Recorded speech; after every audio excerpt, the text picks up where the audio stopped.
rights. As we all know, no religion advocates for violence. All religions basically strive for, um, strive to guide their people in a peaceful and moral way and instruct them how to live a successful, productive, and a responsible life in the society. Even though there are a lot of bad incidents in the past, it is high time that the religions focus to promote peaceful coexistence in a multi-religious and a multicultural society. Religions actually have a great influence on their people and have the power to channelize them for a peaceful society in which human rights are protected and valued. The Holy Bible says in Matthew chapter 5, verse 9, "Blessed are the peacemakers, for they will be called children of God."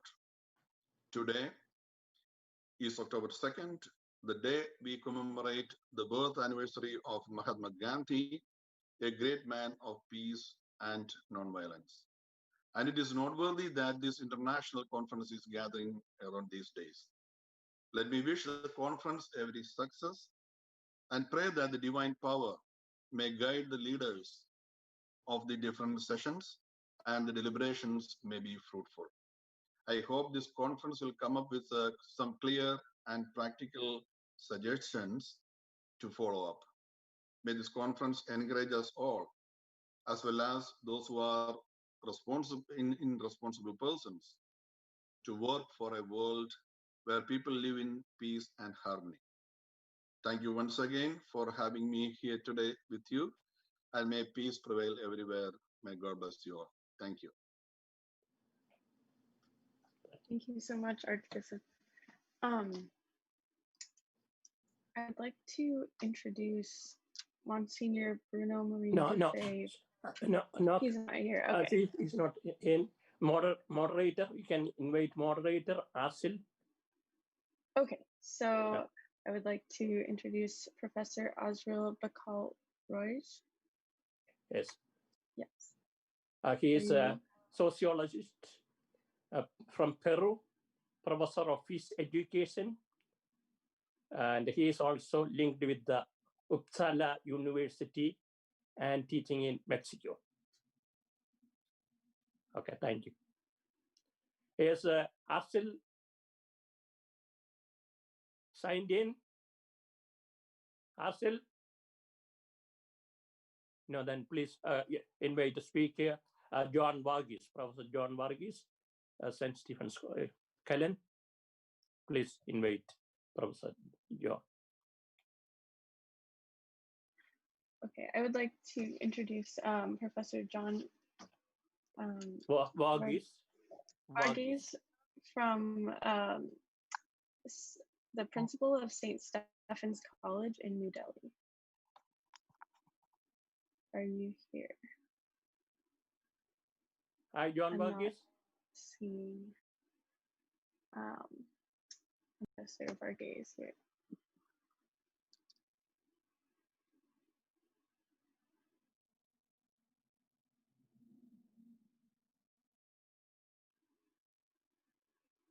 No.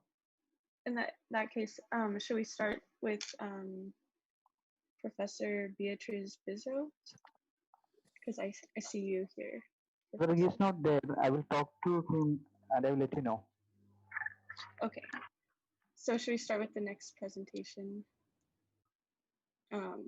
Yeah, Professor Beatriz Bizzo. Can you hear us? One moment.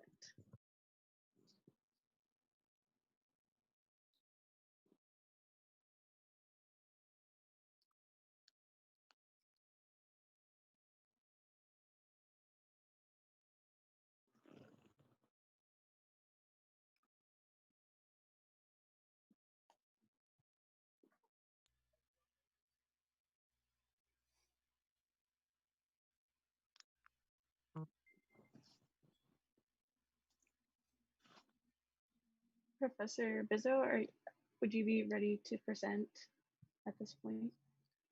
Can you hear us, first of all?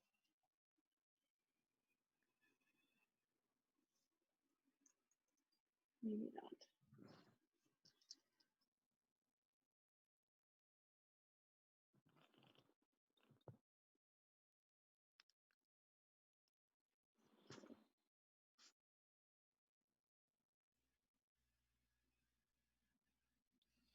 I think someone has to unmute. Yeah.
Professor Bizzo, can you hear us?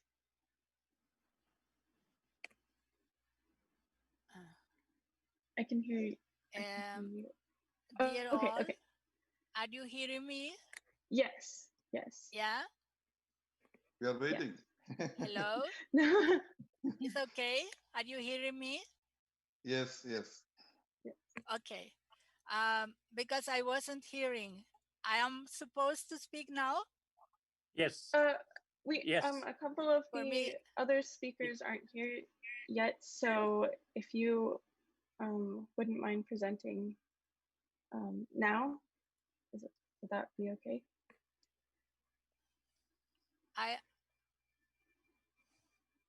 Can you hear, Beatrice? Marcelo, no estoy escuchando. If you are ready, please speak.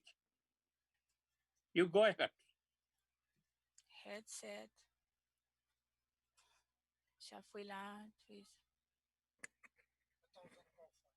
Yes, aquí.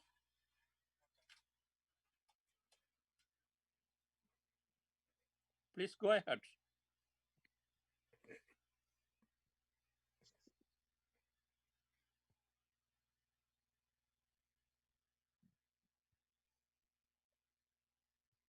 I think the moderator can text her, send a message to her that we can hear him, we her, and just start.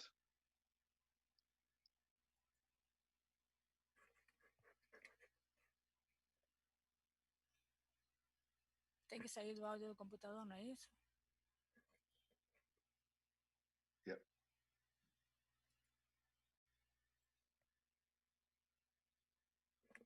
Eu já botei headset.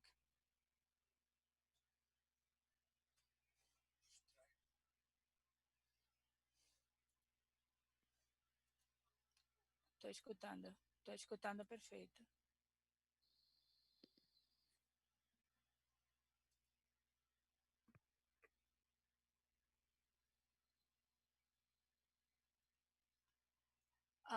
I'm still not hearing anybody. But you are hearing me, yeah? Yes. We can hear you. Yes, we are here. Yes.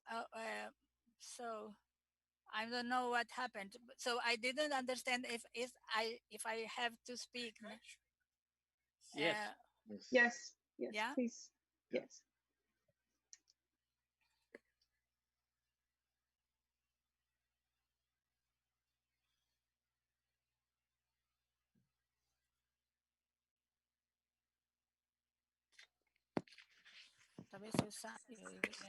Hello? Oh, hello? Please, yes. someone can Okay, now I'm hearing you for the Oh, first time. Yeah, okay. I was so worried. I didn't know okay. what happened. Yeah, Yeah, but I didn't understand if I shall start or I don't know. yeah. Please, or yeah, can you give me Yes. some instructions? Yes, yes. You may begin your presentation, Professor.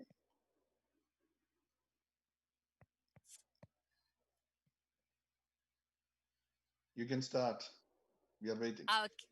Oh, okay, okay. I'm sorry. I'm sorry for this misunderstanding. So, Yeah, first of all, I apologize because of this no problem. problem. I hope this does not occur again. It's So, first of technology. all, I would like to thank the organizers, in particular Dr. George Matthew and Professor Khoury-Machool for the invitation to this important international peace conference. I had the pleasure to visit the Institute of Social Science in Delhi last year, and it was a really interesting meeting with all friends. So, a great pleasure to be here and honored to be here. So, starting my speech. So, today, October the 2nd, 2020, we celebrate Mahatma Gandhi's anniversary, and this webinar is an homage to him, and we all seek for inspiration in his legacy, particularly in his form of nonviolent civil disobedience that had a global influence by the time and still inspires so many movements around the world. One of Gandhi's famous phrases was, "I believe in conversion of mankind, not its destruction." I think this dramatic year, 2020, is a good opportunity to think about this message. Only 1 week ago, the United Nations Secretary General Antonio Guterres, in a statement marking the 75th anniversary of the United Nations, said that the ideals of the organization, peace, justice, equality, dignity, are beacons to a better world. But he recognized that the organization emerged only after immense suffering, 2 world wars, millions of deaths, and the horrors of the Holocaust. Gutierrez also stated that down the decades, there have been historic accomplishments, including peace treaties and peacekeeping, decolonization, human rights standards, the triumph over apartheid, the eradication of diseases, the progressive development of international law. But he also recognized that there is still so much to be done, for instance, in relation to gender equality, which, in his words, remains the greatest single challenge to human rights around the world. In spite of all these achievements, we have to recognize that global peace is precarious and that the world continues to be a place of conflict, a place of economic, social, and cultural tension. And more than that, the ideology of neoliberal globalization needs to be reconsidered. The pandemic we are facing since the beginning of 2020 forces us to rethink old problems that now gain new relevance.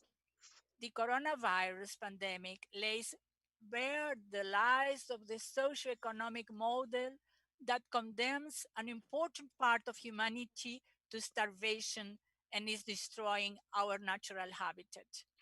5 years after the Paris Agreement on climate change and the United Nations General Assembly resolution on the Agenda 2030 for Sustainable Development Goals, the defined measures have only partially been implemented. it is challenging to imagine how the present historical moment will be portrayed by scholars of the 24th or 25th century.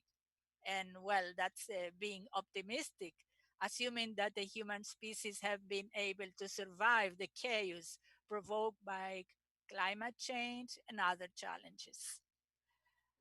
We face theoretical and practical challenges. For instance, that question as old as civilization itself: what comes first, society or the individual?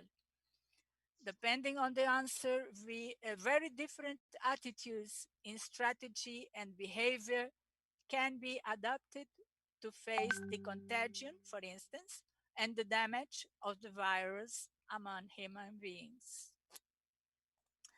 We have to discuss the necessary changes in the model that oppresses us as a society and condemns us as a species for the irreparable damage it is causing in our common home. It is necessary to open the debate on the absurdities of a system that does not allow banks to fail, but does tolerate that millions of human beings are condemned to poverty and hunger, spending their existence without the slightest opportunity to really be part of society. It is necessary to reverse the priorities in the use of natural resources, which are finite. We don't have two, 3 Earths to satisfy the greed of the minority of humanity. It is necessary to define urgent policies to overcome terrible social inequalities within and between countries. And it is imperative to prohibit the predatory practices that are destroying the environment and to rethink human work so that it does not become a form of exploitation and discrimination, but on the contrary, an instrument of our fulfillment as human beings. And it is unavoidable to judge and condemn those responsible for all these blunders, or should be, without euphemisms, call them crimes. These issues should be part of the agenda for open debate, but with a few important exceptions. The commercial media never really present these subjects to discussion. And even worse, we are facing a challenging increase in the denial of science and the spread of lies, even by important leaders and head of states. But today, the big bankers, the CEOs of the mega holdings, the members of the 1% that exploits 99% of humanity, and most of the oligopolic media have to face a new reality. A small virus managed to reveal that the certainties of their speeches of prosperity and progress were no more than a house of cards. We cannot expect an act of repentance or mea culpa from them. If the media do not encourage the debate, we can. Only 3 days ago, important voices of the global society launched a manifest called to transform the world, only one solution: full support to democratic multilateralism. I will quote Federico Major, president of the Spanish Association for Science Progress. He wrote an article commenting that document. He wrote, 5 years after the Paris Agreement on climate change and the United Nations General Assembly on sustainable development agenda on sustainable development goals, the measures have not been implemented. The refusal, I'm quoting, he, as always, of the Republican Party of North America to the United Nations system leaderships has been crucial. The situation has been further aggravated by the pandemic of the COVID-19. The manifesto was signed, among others, by several Peace Nobel laureates and distinguished members of the academic, scientific, artistic, intellectual, and political communities. In face of the present critical scenario, they stated the following, and I am still quoting them. In order to address the huge threats we are facing at a global level, some of which may be irreversible for the first time in history, a multilateral democratic system with all nations united is needed to tighten the present situation. A special emergency session of the United Nations General Assembly must be urgently convened so that measures are taken to reorient the global trends and to establish a new world order. I will repeat, a democratic multilateralism as the only way to establish a new world order. As the two main pillars in this transformation, they call for a transition from an economy based on speculation and war to a knowledge based economy with the full implementation of the Sustainable Development Goals and a new concept of security, a transition from a culture of war to a culture of peace and non-violence. Dear colleagues, each of us can at this moment rethink our role in this world. The measures demanded by the pandemic require us to think about collective interest rather than individual interest and to act accordingly. In his speech, Antonio Gutierrez said that the national sovereignty, a pillar of the United Nations, goes hand in hand with enhanced international cooperation based on common values and shared responsibilities in pursuit of progress for all. Yes, to preserve national sovereignty is my conviction that it is very important, particularly in an era of irresponsible armed unilateral interventions in the name of humanitarian causes, but aiming not such altruistic ideals, but material interest and political objectives. But international cooperation is needed to face the most important 21st century challenges: climate change, pandemics, hunger.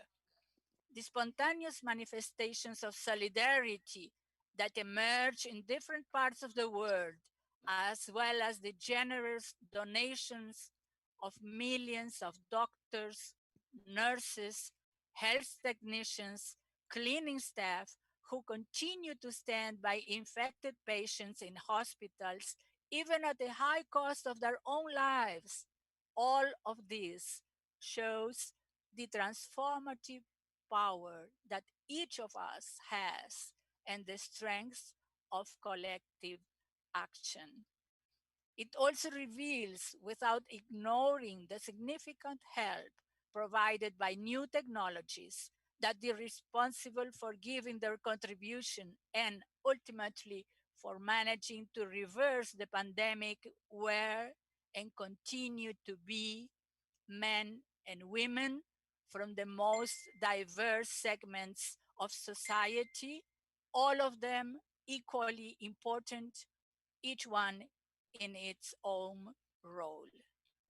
Without an organized society, we, the individuals, cannot survive, And a society in which equality is not a value to be sought will not allow us to survive. We all depend on each other.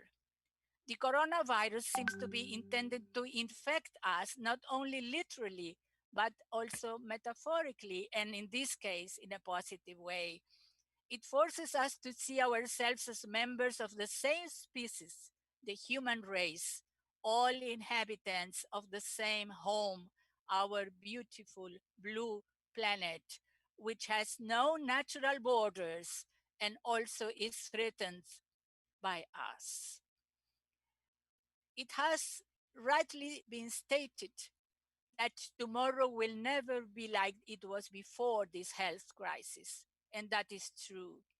But we have to ensure that the lessons of the pandemic led to the emergence of a better human society than the present one, a society that is more just, more loving, that cultivates altruistic values and is capable of radically changing the relationship between human between humans and between humans and our natural home, planet Earth. Thank you very much.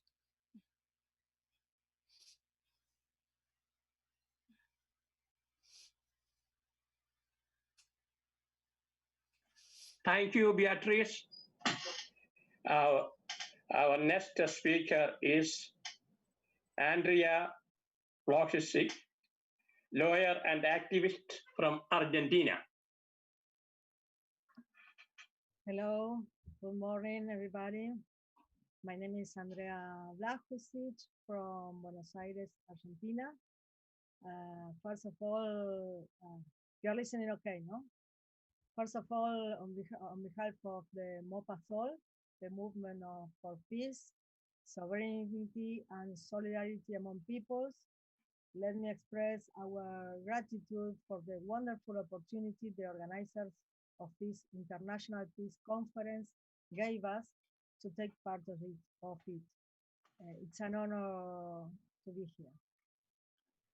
As you may know, our region, Latin America and the Caribbean, lives under a constant threat of war and turmoil provoked by the United States policy, aimed at securing this part of the world under the tight control of Washington. Throughout the 20th century and up to our days, the American intervention has destabilized popular governments, organized coup d'etat in almost any country, invaded countries, set up paramilitary organizations, and applied cruel commercial, financial, and diplomatic blockades against governments that fail to obey Washington's commands. Our region has been the first to keep out of the reach of the Soviet Union during the Cold War years. NATO was created in 1949, but its Latin American equivalent, the Inter-American Treaty of Reciprocal Assistance, was born 2 years earlier, in 1947. Washington was prepared to let Europe fall in hands of Moscow, but it was absolutely opposed to let the Soviets set foot in its backyard. Today, there are at least 78 US military bases in Latin America and the Caribbean, and a large British base in Malvinas Islands, in Mount Pleasant. American authorities have rejected all attempts being made to send UN inspectors to verify that no nuclear weaponry is deposited in those bases. The particular case of Mount Pleasant is of utmost importance because military experts suspect that missiles carrying nuclear warheads are stored in that base, posing a warring threat in a critical South Atlantic area, which is the only safe passage to the vast resources nest in the Antarctica.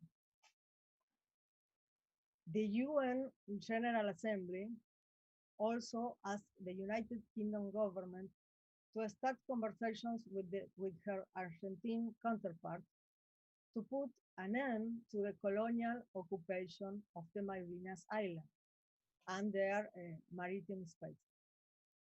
London not only paid no attention to the UN request, but expanded the illegal exploitation of the natural resources of the area in open violation of the international law. Malvinas is one of the 17 non-autonomous territories included in the list of the Decolonization Committee of the United Nations.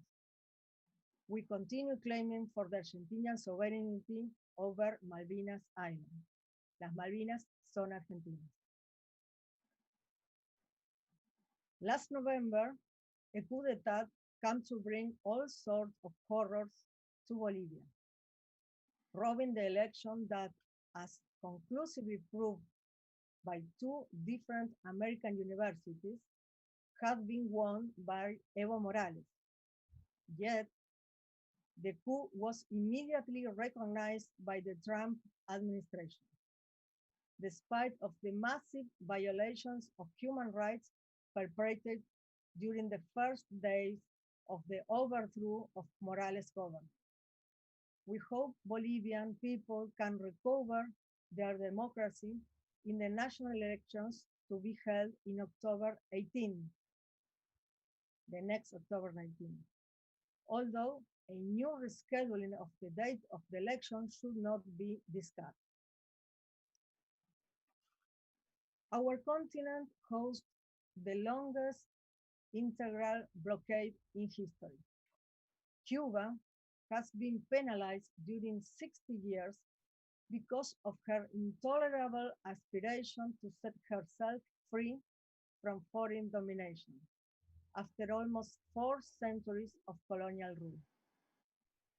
A ruthless blockade, commercial, financial, diplomatic, communicational, especially internet, was imposed on the island, as well as all sorts of sanctions to the high-ranking governmental officers, as well as against foreign banks, insurance companies, and any corporation involved in Cuba's import-export operations. The UN General Assembly has condemned almost by unanimity the US blockade against Cuba more than 20 times without any practical effect. The US proves to be a rogue state and a permanent threat to the world peace. The same receipt have been administered in the last 4 years against Venezuela and Nicaragua, with similar results in terms of human sufferings, people dying because medicines, food, and parts and replacement needs for the functioning of essential services cannot reach the country because of the blockade. It should be reminded that blockade is a policy of genocide and therefore human rights violation and an act of war.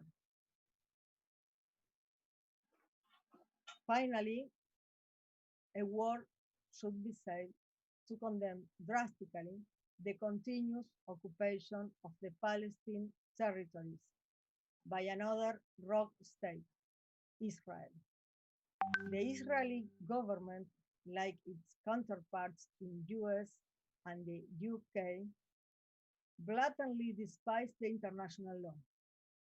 Together, along with a few regional vassals like Saudi Arabia and most European governments, are a serious threat to the world peace, especially in times like this, marked by the tragedy of the coronavirus pandemic and the major economic downturn that could send to extreme poverty billions of people around the globe. Thank you very much. Thank you very much, Andrea. You gave a very good information about the South American situation. Thank you. Thank you. Now, You're very welcome. With pleasure. Our next speaker is Khoury-Machool. He's the director of the European Center of the Study of Extremism at the Cambridge University, and also he is a Palestinian scholar. I invite Dr. Machool. Hello, can you hear me? Yes. Good morning, good afternoon. It depends where you are, really. I'd like to start actually with my name, because you practically, and I do not mind at all, because it gives me a springboard to start with something perhaps interesting. My name is Makram Khoury-Machool. Khoury in Arabic means priest, whereas Machool is the smallest version of Michael. This means that this is an indication, if you add to it my Palestinian nationality or Arab Palestinian nationality, it makes me a member of the founding community of Christianity, or if I'd like to be less modest, I can say that I am a descendant of Jesus, literally from Nazareth, where our very old and archaeological family hut still exists, though it needs a little bit of renovation. I grew up in Palestine. My family was literally scattered in a few places in the Holy Land, but I myself recall very well that in the 70s, although I grew up in a quite Christian family with tens of my ancestors being priests, we had quite a very serious influence by Gandhi's principles, especially that my late mother, already in the 50s, having presented women's, today we would call it partly gender, programs in Arabic in the radio, she devoted many episodes for Gandhi and his thoughts, which gives you an indication to our very peaceful approach to resolving conflicts in life. And although I myself have been in quite difficult situations in Palestine, I'll have to say that I always resorted to peaceful approaches. Having said that, and living now in the UK, it's quite a luxury to pontificate about peaceful resistance and peaceful dynamics and modalities and paradigms, whereas a whole nation have been, I mean the Palestinians, have been under occupation for 73 years. Yes, I argue that 95% of these 73 years and 95% indeed of Palestinians have been absolutely peaceful in their resistance all along, and this can be proved. And even when the resistance, the armed resistance started, it started from actually outside Palestine by Palestinian factions who were and have been, some of them, are still the members of these communities which were expelled from their homeland in the catastrophe, in the Palestinian catastrophe of 1948, and are still, and now they are part of 6 million Palestinian refugees yearning to return to their homeland, Palestine, to no avail. So the challenge perhaps that I'd like to put forward to this distinguished forum is, how can we find a peaceful paradigm which after 70 years can perhaps convince the colonial occupier, Israel, after 73 years, whereas the Palestinian leadership accepted to live only in quarter of its homeland. Imagine giving up 3/4 of its original homeland. How can we convince the occupier to stop using violence, armed violence, against mostly unarmed civilian population? We are talking about 7 million Palestinians in what is called original or historical Palestine. We are talking about 2 million Palestinians occupied in the Gaza Strip, in the biggest and the only open-air prison in the world, where the occupier is controlling them from the land, the sea, and the air, controlling how much electricity they can have, food and medications, and when they can move and not move. And also controlling another 3 million Palestinians in the occupied West Bank with a more than 700-kilometer barrier with hundreds of checkpoints, controlling the movement of the so-called Palestinian president, where a very low-ranking Israeli occupier officer controls the movements of the supposedly president of 13 million Palestinians. And in addition, how can we ask and request and find a paradigm that would convince the occupying power not to massacre its own Palestinian Arab citizens?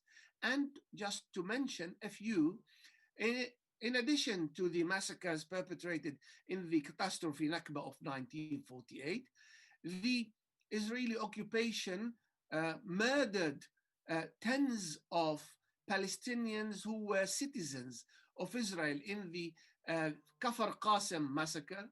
In 1976, it murdered additional peaceful protesters. Of course, in the first massacre, it massacred workers coming back from home to their Kafr Qasim village. In 1976, it massacred peaceful protesters. And recently, in the year 2000, it massacred 13 peaceful Palestinian protesters who are citizens of Israel. So, having tried as Palestinians every possible UN corridor with hundreds of UN resolutions, partly Security Councils and partly the National Conference, and having issued every possible UN resolution to stop the occupation, and having accepted every possible peaceful negotiation and resolution, and minimizing the Palestinian land only, or the supposedly two-state solution with the Palestinian state only in 22% of Palestinian territories or historical Palestine. Until now, and Palestinians are or have been definitely in the last 20 years in Palestine, trying to peacefully protest. And when they peacefully protest, actually, they get brutally approached and many times killed. When Professor Beatrice was talking, I received a tweet saying that a colonial settler in the West Bank has just, he didn't find, it seems, Palestinians on the road. He just literally massacred 10 goats on his way. So, to be honest, I need your help as a peaceful person who would like to find a peaceful resolution. How can we, all of us, not only Palestinians, all peace lovers across the globe, how can we find a paradigm to convince the occupier to accept a sort of a compromise, according, of course, to the UN National Security resolutions? How can we convince those who were victims of the Holocaust, at least part of them, not to victimize other nation who has and had nothing to do with the Holocaust? And in Europe, the Holocaust, of course, it's a human concern, but it definitely is a European. When it happened, it was a European issue, a big European issue, rather than an Arab or Middle Eastern issue. And how can we stop Israel firing hundreds of times missiles on Syria and in Iraq, and admitting or half admitting intervening in Iran, and practically terrorizing with the help of America most of the Arab world? And when we hear about, obviously, these single so-called peace treaties with the United Arab Emirates or Saudi Arabia or Bahrain, clearly I have much to say about them, but I can only summarize them that they are actually buying loyalty and with a little bit of protection, money for protection. So practically, what is the paradigm that Palestinians and pro-Palestinians and peace-loving, and some peacenik Israelis would like to see, so that we can actually stop the bloodshed, or at least establish a quarter of a Palestinian state for the Palestinians to live peacefully, having tried themselves at least in the last 25 years, and definitely the last 20 years, and most definitely the last 15 years, peaceful resistance, completely passive, non-violent resistance, and only facing more settlers, more settlements, more brutality, more killings, and more restrictive measures. I would like really to hear from you, how innovative can we be? How creative can we be in order to find perhaps new methods to achieve a peaceful resolution with peaceful means, despite the fact that we are facing an American-Israeli axis of brutality? Thank you. Thank you very much, Makram Akar. Thank you very much. Our next speaker is Professor Bacal-Roij. He is now in Sweden, and he is a Peruvian sociologist, professor of peace and education in the sociology department of Uppsala University, and also he has connection with Mexico. He's teaching collaboration. So now I would like to invite Professor Bacal-Roij.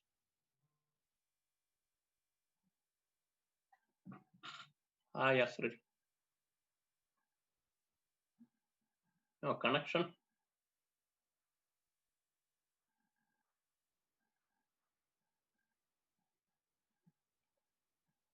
He is in Sweden, and he had some problem with the laptop connection, and he programmed.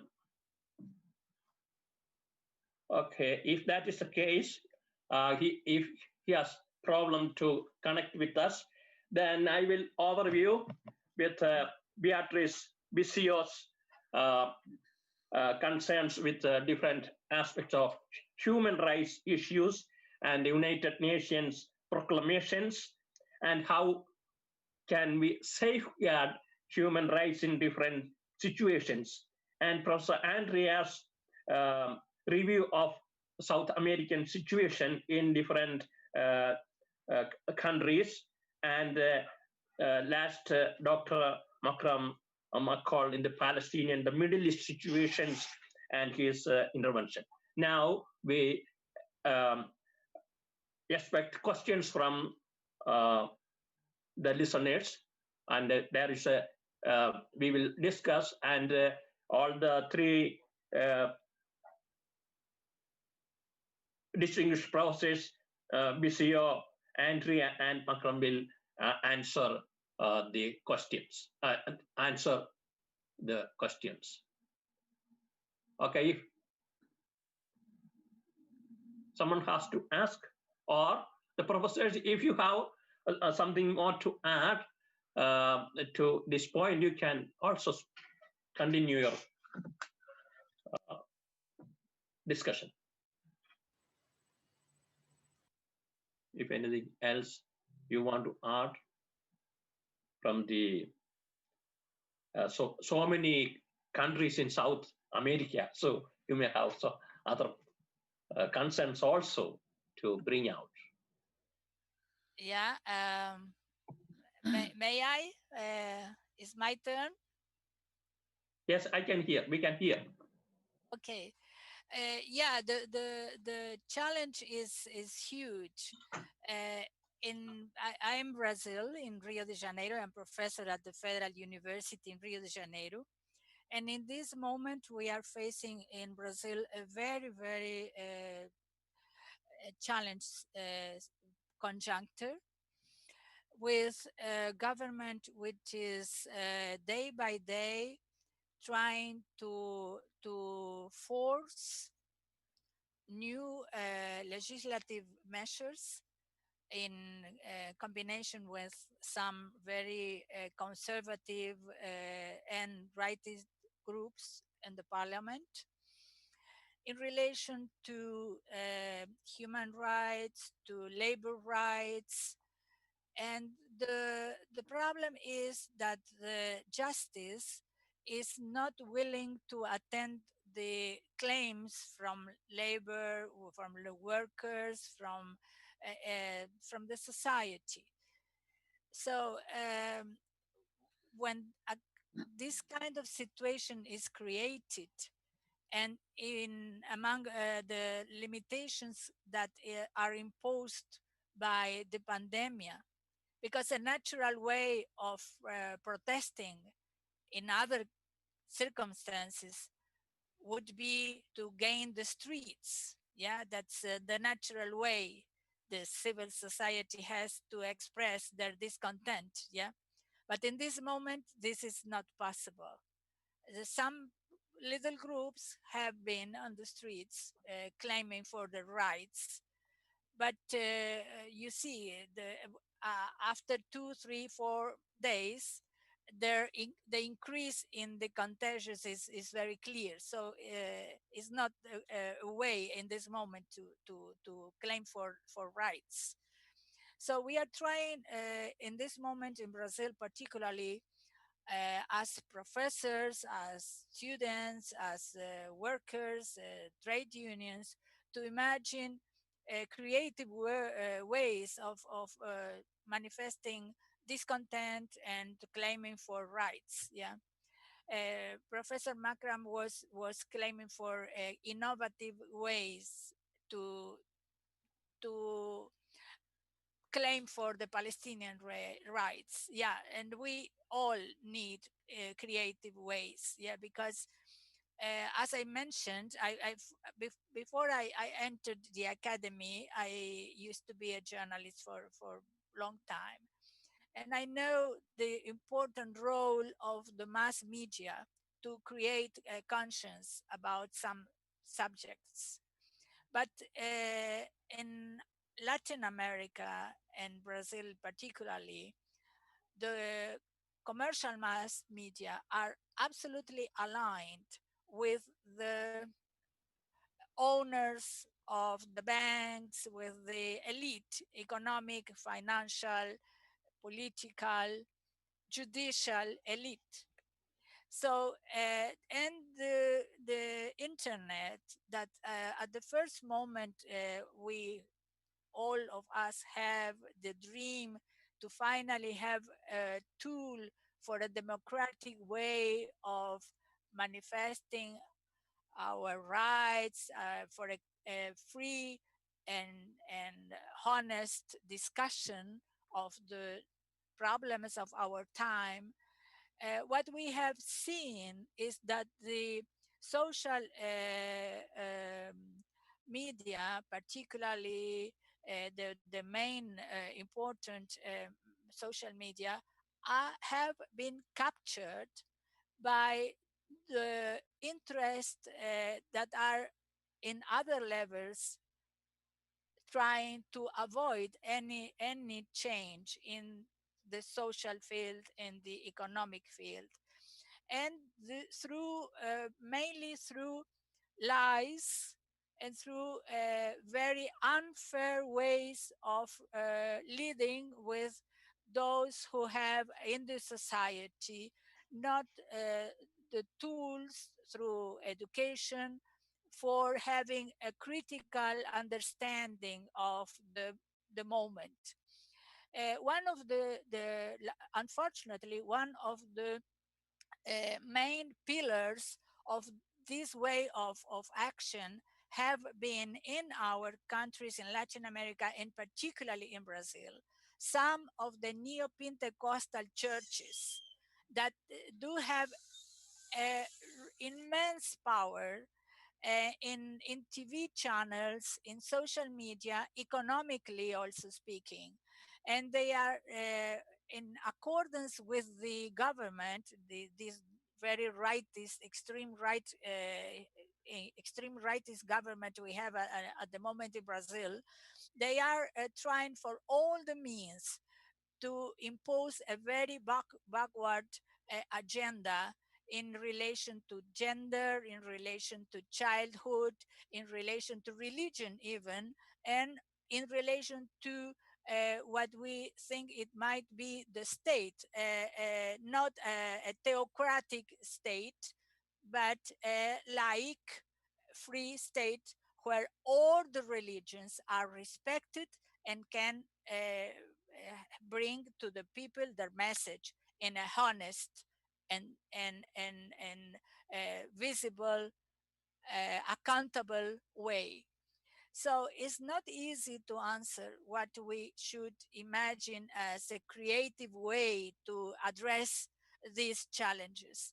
But one thing I am quite sure that we don't have any possibility to reverse the critical moment in relation to human rights and other challenges if we do not have an international network that can coordinate actions to be effective not only inside our national borders but internationally.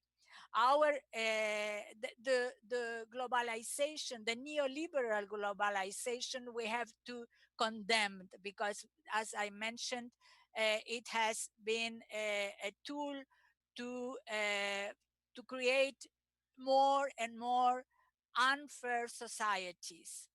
But globalization as a way of creating a global society, I think it is an irreversible situation. We can't afford to give up the new technologies and to gain again the scenario of the Middle Ages. It is impossible. So we are living in a global world, but we have to be conscious that for having a global just international society, we have to maintain a very up-to-date coordination between the progressive forces, between those who are uh, inside each country fighting for their rights. International solidarity again might be uh, uh, one important tool to fulfill our aims. That is the only certainty I have. In other fields, I really feel that we have to learn a lot, to study the new societies that have been changing very in a very deep way in the last 20, 30 years. And through this knowledge and through the international solidarity, perhaps we can arrange and imagine creative ways of facing fascism and neoliberal governments and this international way of destroying multilateralism. We need a new international agreement to reorganize and to an up-to-date United Nations. But we do need the United Nations, an effective United Nations, to reshape for instance, I don't know, the Security Council, to give more power to gender equality, to bring the youth inside the institutions, because the word they will inherit is the word we are now molding. Yeah. So Hi, Visio. I have a question. I have a concern at this point. So the international agencies like United Nations or other organizations, even though they extend their concern, the local governments or the local communities in different cultures, it is obviously a conflict, because the local situation is very important. Local situation has to be changed, but it is not reaching. Even though United Nations said human rights safeguard the rights in different ways in many countries, if India or in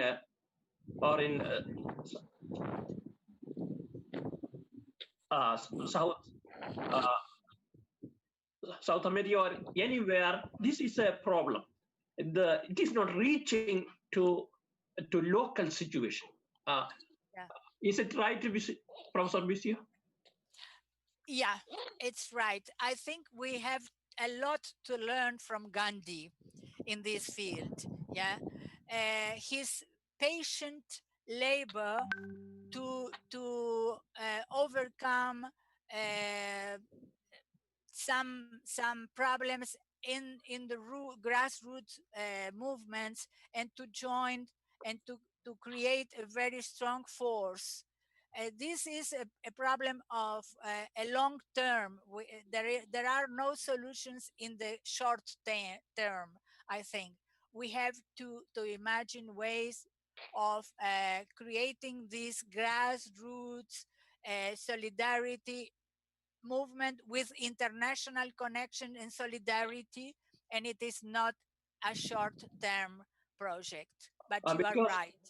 Because in the statistics for the human rights violations, once I saw, I was surprised. Is it possible to make a few comments? This is Professor Bacal. Finally, I was able to join you through my cell okay, phone. very good. In 1 minute you will be joining. You can start. Bisio, please give a comment, and then we will ask Professor Asril to. Thank you. Talk. Thank you, all of you, and my deep apologies for all this technical mishap and time confusion. I listened to Professor Bisio, and I listened to the other speakers, and I fully endorse their views. So I would like to take the last reference to Gandhiji, because there was something key that has not been addressed. He said, he invited us, he advocated that we are the message. And this is the name of a book written by the Archbishop Emeritus of Sweden, Kage Hamar. He wrote a book saying, peace is the message. And Gandhi would say, we are the message. What does it mean? It means that we need to confront structural violence at a planetarian scale. If we start history 500 years ago, we speak about colonial conquest and the colonial legacy that has structured the world the way it functions today. So this is the long history of a structure that supports a culture of violence, culture of conflict and violence. So I don't share the hope expressed by Beatriz, my dear friend, Professor Bisio, that the United Nations, as it is today, can help us much. No, as it is, okay. Part of the problem, or key problem, is that the Security Council was supposed to be 1 foot of 2 feet to make the United Nations move forward. ECOSOC, that people don't know today what it was what today we speak in terms of development, to diminish the gap between the rich and the poor, because inequality is also conflict, is also violence, is a structural violence. So what happened with the Security Council? The 5 permanent members are the 5 countries producing most weapons that create most insecurity. So Evo Morales was right to call it the Insecurity Council. We cannot trust the Insecurity Council as it is formed and functioning in the last 70 years to give us security and peace. So, but you haven't heard my speech. I agree totally. I say we have to rebuild, but we need the United Nations. Okay. We need okay, it. Please. We have to restructure it. Thank you. So, if we are thinking in the long beyond the diagnosis, we agree on the diagnosis. So, it's not just a matter of paradigm. Yeah. It is also a matter of personal transformation, and to transform ourselves, according to Gandhi's dictum, to be the message, in our relationships, in our organizations, in our localities, in our trade unions, at our jobs, and then upward.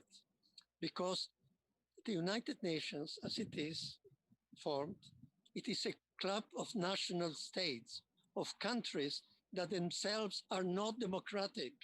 So if the base is not democratic, how the superstructure can be democratic and provide what it's supposed to be, as it was meant to be in the charter of launching the United Nations in 48 and UNESCO as well. So we need to,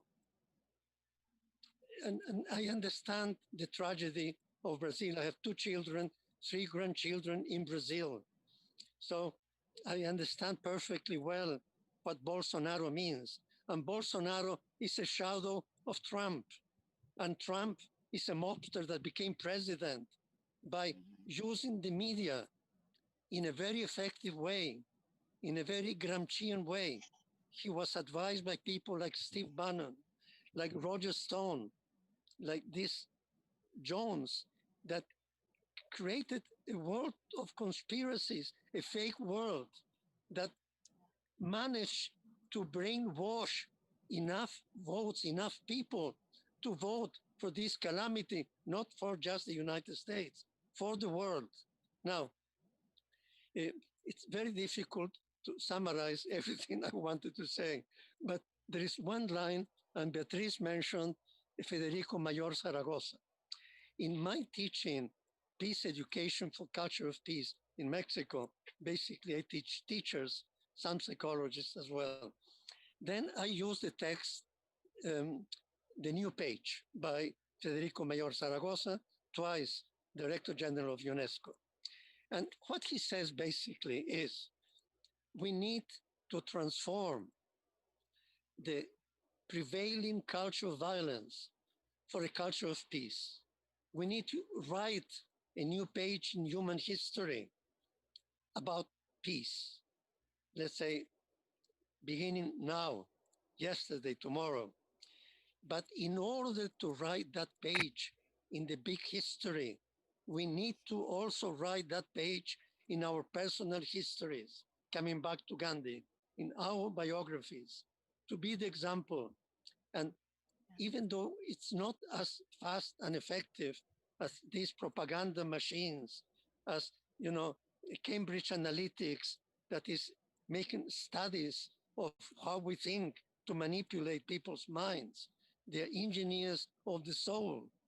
We need, and Beatriz has been one of the best journalists in Latin America. So we need people like Beatriz and all the media strategies, not only digital media, all kinds of medias to reach all audiences that don't have access to digital media. We need to counteract what Steve Bannon calls cultural war. They are fighting a cultural war very successfully because they have been able to infect human neurons, the human minds, with a world of lies in a very polarized and violent way. The United States is facing a civil war, a racial war that has been fed, nourished by the president and his advisors. Thank you for listening in this incoherent last-minute way. Thank you. Okay, thank you very much, Asad. Dr. Makram, from the Palestinian situation, do you have any reflection on this UN ability or the impact of United Nations in the? What I can say is that since 1947 and until this very moment, the United Nations has been every now and again producing resolutions, including actually recognizing Palestine as a member, not a full member, but at least in 2012, an observer member state. Nothing happened. The situation has not changed. From not only the Palestinian point of view, from even a legal point of view, from the point of view of international law, you can see that the occupying power, because it is supported by the hegemonic power in the world, by America as superpower, and declaring that this state of Israel, the occupying power, is its closest ally, granting its unlimited, illegal support. And when I say this, I'd like to mention a few examples recently. Recently, Donald Trump has decided to move against, of course, the international law, to move the American embassy from Tel Aviv to occupied Jerusalem. Donald Trump has closed the offices of the PLO in Washington. Donald Trump has stopped the annual support for the UN Refugee Council, UNRWA, for Palestinian refugees. Donald Trump has been supporting Netanyahu now in order to annex more Palestinian land. Practically every possible UN Security Council resolution plus UN resolution that has been taken in favor of establishing at least to some just peace based on two-state solutions has not been respected, practically has been rejected by most Israeli governments, but definitely in the last 20 years by all Israeli governments, and definitely by Netanyahu, who has been ruling and carrying and controlling his regime since 2009 in one go until now.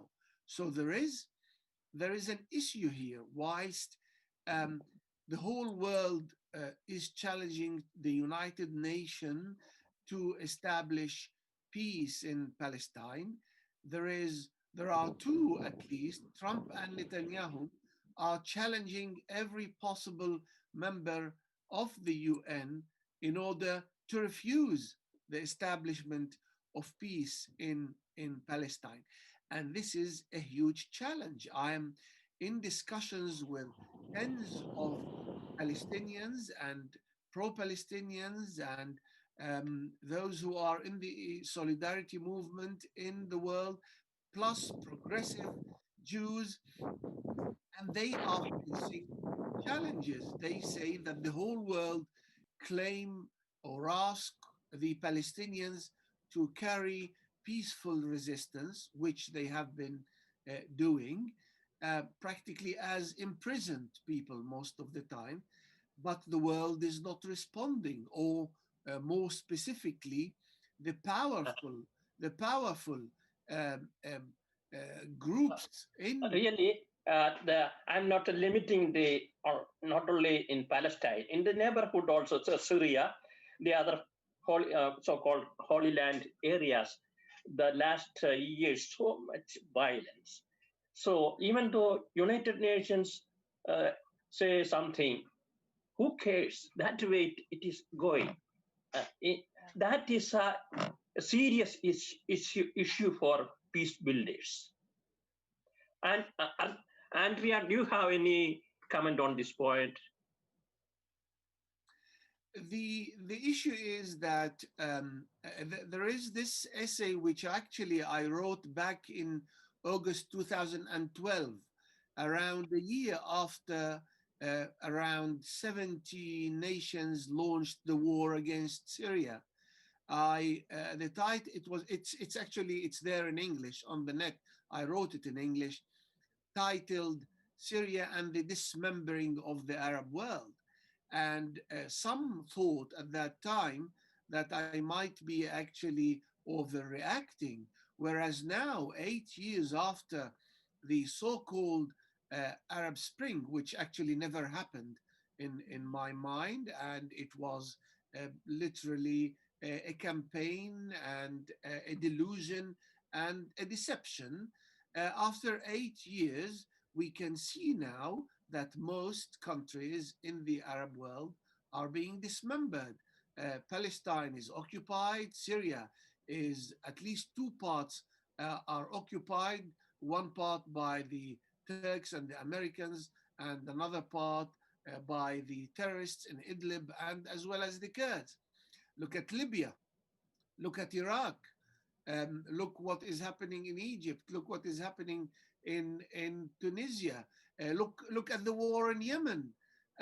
So practically the Arab world, part of it is definitely being shattered and battered, and its nations scattered, whereas the other part is being forced to pay for its protection and follow Trump's advice in order to so-called, in brackets, normalize with the occupying power against all possible resolutions to solve the Palestinian cause and to liberate Palestinians and grant them what they deserve, independence and freedom, which actually the Palestinians remain the only nation on earth, as far as I can tell, that are being occupied, have been occupied by occupying power, supported by the superpower for 73 years, with the world not managing. And I am not saying that the Palestinians have no support in the world. On the contrary, Palestinians amongst nations have got a huge support, definitely more than the so-called support that the occupying power is having. However, the power structure as it is now, and if as well, to use the speakers, I think it was Professor Azril, there is a structural violence and institutional violence against Palestinians in order to keep them hegemonized, controlled, and not only the Israeli occupying power is actually practicing this structural violence. No, I actually have discovered recently that even the European Union as an institution, which apparently supports a two-state solution and apparently has been supporting financially since at least 2002, since the quartet, the so-called Middle East Peace Quartet was established, supposedly has been supporting the Palestinians in what is called capacity and peace building. According to my research, this mechanism actually the so-called European Union, has been until now a mechanism of creating dependency of Palestinians without solving the problem of Palestine because of other economic interests with Israel in particular and other interests with the US. So we are interlocked here between adopting a non-violent, peaceful action, and on the other hand, between choosing to act violently. If you ask most Palestinians, most of them are not acting violently, but they say that if after 73 years nobody helped us, it seems perhaps that the Palestinians, this is what they argue, and this is according even to a poll that was conducted in the last year, nothing will help us unless we relaunch violent resistance. So back now to the issue that Professor Beatrice mentioned, which is hugely important, the issue of the role of the media. Here, if I may, I'd like to typify or differentiate between two categories, between the media, including the social media, but between media events.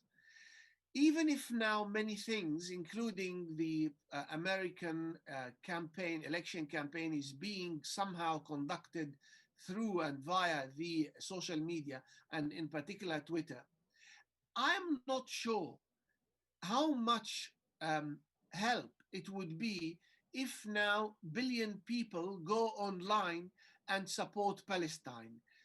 I mean, I have published an academic work in the year 2007-8 about how Palestinian youth use the internet for peaceful resistance in order to recruit solidarity across the globe. It helped a little bit. And definitely there is lobbying that can be done, and there is advocacy that can be done, and there is public relations that can be done. But all of this is not bringing the issue or the conflict or the injustice into a new phase, a new degree of resolution or solution. This is the very important thing that we need to remind everybody. And perhaps here I'll finish by mentioning why and how the struggle in South Africa concluded successfully, if I may say so. It's because there was a huge international solidarity movement, and there was no social media at that time, which opted to hold events. And this is the media events that I am talking about. I think that virtual events are good, but they are not as effective as human events on the ground, including demonstration. And I'll stop here. Thank you. Thank you. Andrea? Do you want to make a reflection on the issues from the South American? Yes, I cannot unmute, but now it's okay. Well, I fully agree and endorse with Beatriz, with the other professors, because United Nations is a non-democratic organization, so we cannot expect to have solutions there. We have to fully rebuild that organization, because the Security Council demonstrated to be a non-democratic and a non-useful institution. About our region, we now in Argentina we have a progressive government, a Peronist government, and this Argentinian government is doing the major efforts to cover and to ensure the basic needs of the population. But we are under attack of this alliance of between mass media, between the conservative sectors of our society, and under the imperial intervention too.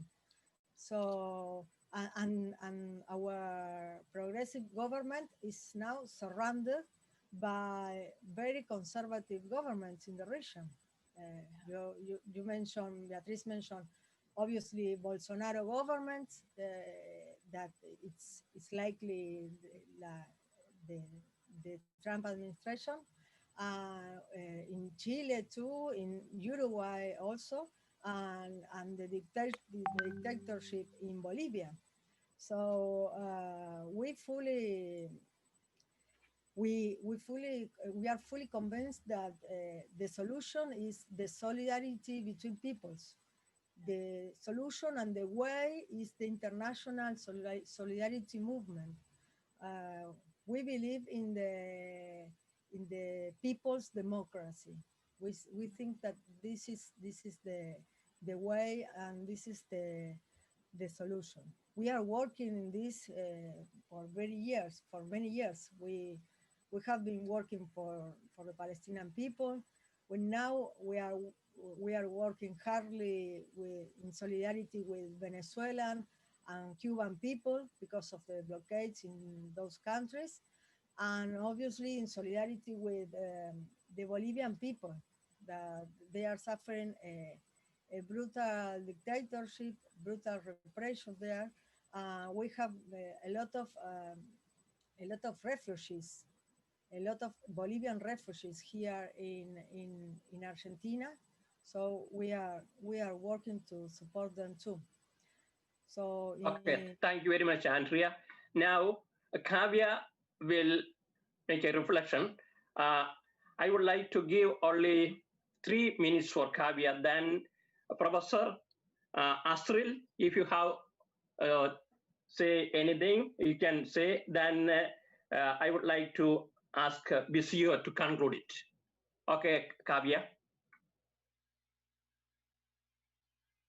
Kavya, 3 minutes, please. Yes, sir. Hello, everyone. I'm Kavya from India. I'd like to totally agree. I'm totally agreeing with Mr. Azril and Dr. Makram here.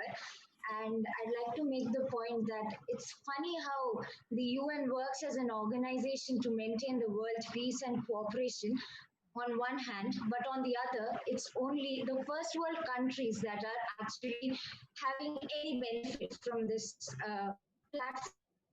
The developing countries are unfortunately being deceived by a so-called choice of peace and welfare, while we are all over again being colonized in a way that a certain number of superpowers are overpowering the development of the developing countries. And they are thriving in the problems of the countries in the name of a global support. It's just like answering a multiple choice question where the options are only A, B, and C, while it's an option D or E, which might actually help the developing countries gain a footing similar to the ones that the developed countries already have. So that's what I'd like to put forward, and all the distinguished panelists that I have mentioned, I can't agree more to to their points. Okay, thank you very much, Kavya. Professor Asril, do you have something more? Professor Asril?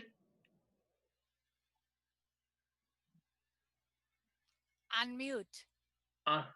Yeah.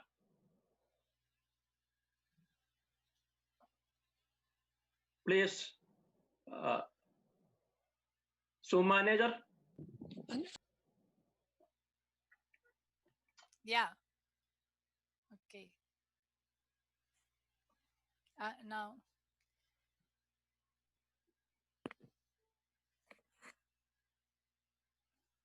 Asril, unmute yourself. We cannot. I would like to add okay, thank you. is that in my background, I have both Palestinian and Israeli relatives. So that drama is living inside myself. It's so. What can we look forward to? To leave this space with hope, because without hope, the most intelligent proposal is going nowhere. So we need hope. And in this case, the World Council of Churches and the dialogue between religions and civilizations that UNESCO was promoting, I think that's a step in the right direction. This kind of message goes beyond the conventional media, and there is a spiritual audience that is and should be receptive to the idea of justice and peace. Justice as the base for a sustainable peace. So that was one point. The other one has to do with democracy. Part of the problem in Israel is Netanyahu. He's a fascist, and that's why he's a good friend with Trump. So Israel needs to have its own democratic movement, do the same. It's the same in Palestine. New leadership is needed. A united front with Hamas and PLO, it's needed between Gaza and West Bank. And one could say is that while we are speaking and trying to envision peace with justice and democracy, we have this machine, this kind of war machine, producing weapons, producing war propaganda, making wars between Armenia and Azerbaijan, Greece and Turkey for this geopolitical gas, oil interest, and so on. So we need to see ourselves in a more clear way. So I would say part of the problem in the Middle East is not just the conflict, this basic problem between Palestinian people and Israel apartheid and occupation. It's also a Balkanized area where Iran and the Saudis and the Bahrain and so on, they're fighting for hegemony and they are not democratic in their own countries. So I would say in the struggle for justice, peace, we have to put democracy in the agenda, because if we don't democratize countries, so-called democratic countries, they are not, like United Nations is not, then we go nowhere. I think new social movements and young movements today for the climate and so on, they are practicing a kind of horizontal approach to these issues. So I will put democracy in the agenda of our struggle for peace and non-violence. Thank you. Okay, thank you very much, Professor Asril. Now I would like to ask Professor Bisio to give a concluding remarks for this session. Professor Makram is trying to speak for a while, I think. May we allow him? Yes. Yeah. Yes. Could I just speak for 30 seconds, literally, please? Can you hear me? Yes. Yeah. Okay.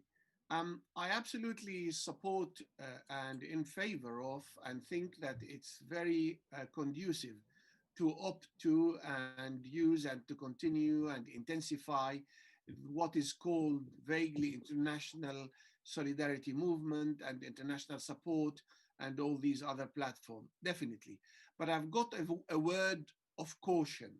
Until now, and this is from my research, what has been happening is that despite some elements, institutions, institutes, organizations trying to come and influence and exercise some sort of power in order to solve many problems across the globe, but in particular to liberate Palestinians, what I have discovered is that they have been managing in a very deceitful way to manage the conflict rather than to solve the conflict, i.e. wasting time, playing a little bit with financial aid, but then they continue with the tricks and modalities of creating more dependency and managing the conflict and not solving the conflict. This is a very crucial point to mention and to be remembering. Otherwise, we will be hopeful, oh, now it's going to be sorted. Oh, now there is the quartet. It was established by the United Nations, US, Russia, and the EU in 2002. Tony Blair managed it for 13 years without doing anything. Actually, he was managing the dependency and the control over Palestinians.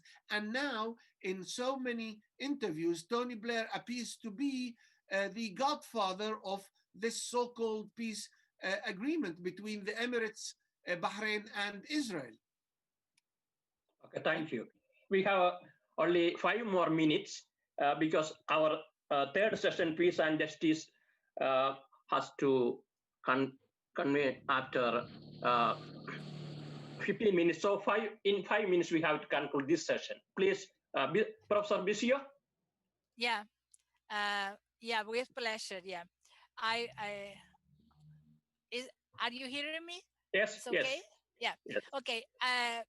As my dear friend Asril mentioned, 2 key words: hope and democracy. I would add 2 more key words in face of the challenges we are trying to address. Yeah, education and the combat of racism. Through education, in understanding education in the way Paulo Freire understood it, as a way of liberating human beings, and through the combat of racism, we are in a way to address some of the problems we are facing, because much of the domination that we are denouncing in this seminar is based on racism. Racism is a very, very terrible heritage of colonialism, white man colonialism. So I also agree that we are needing a hope in a great, great scale.